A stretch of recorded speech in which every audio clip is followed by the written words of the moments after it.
Hai, perkenalkan namaku Meta. Aku di sini mau ngajak kalian untuk membahas penanganan kasus pelanggaran HAM berat di Indonesia yang hingga kini belum terselesaikan. Nah, Komnas HAM menyatakan bahwa terdapat 15 kasus pelanggaran HAM berat, namun baru 3 yang dibawa ke pengadilan. Sedangkan 12 kasus masih terus bolak-balik antara Komnas HAM dan Jaksa Agung. Nah, tanpa kepastian sama sekali. Mengapa sih kasus pelanggaran HAM berat belum diselesaikan sampai sekarang? Hak apa yang dilanggar?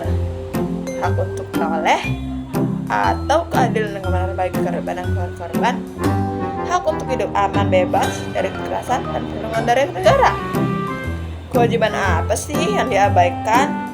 Apakah kewajiban negara menegakkan hukum secara demokrasi dan adil? Atau juga kewajiban pemerintah untuk memberikan pemulihan dan pengadilan bagi korban?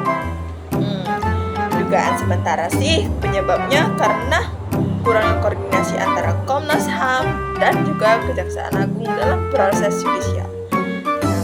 Adanya hambatan politik dan kepentingan tertentu dalam penyelesaian kasus. Kemudian adanya minim komitmen pemerintah dalam menyelesaikan yudisial, proses hukum yang lambat dan birokratis. Data yang aku peroleh dari kasus ini, pelanggaran HAM berat ditetapkan sebagai isu strategis. Komnas HAM dalam Renstra 2020 tahun 2024 ada 15 peristiwa pelanggaran HAM berat.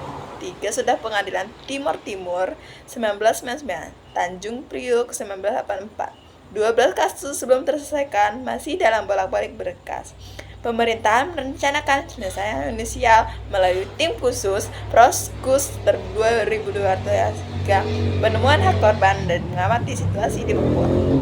Menghubungkan data dengan konsep kewajiban, negara wajib melindungi dan memenuhi hak korban atas keadilan kebenaran dan pemulihan sesuai pasal 28 di Undang-Undang 1945. Ketidakselesaian proses hukum menunjukkan adanya pengabaian kewajiban negara. Korban tidak mendapatkan hak dasar atas keadilan, sehingga menimbulkan ketidakpercayaan masyarakat terhadap penegakan hukum. Penyelenggaraan non-yudisial meski membantu pemulihan, belum menjadi penegakan hukum dan tanggung penjawaban pelaku.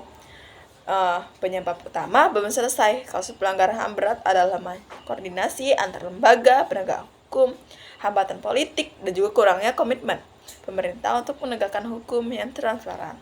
Dampaknya, korban keluarga, korban atas keadilan belum terpenuhi muncul ketidakpercayaan.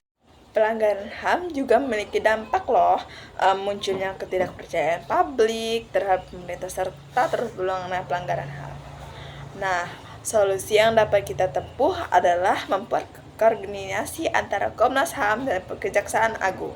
Pemerintahan harus berkomitmen penuh menyelesaikan proses yudisial secara terbuka, mempercepat implementasi guideline pemenuhan hak korban, melibatkan masyarakat, akademis, dan juga organisasi HAM dalam pengawasan.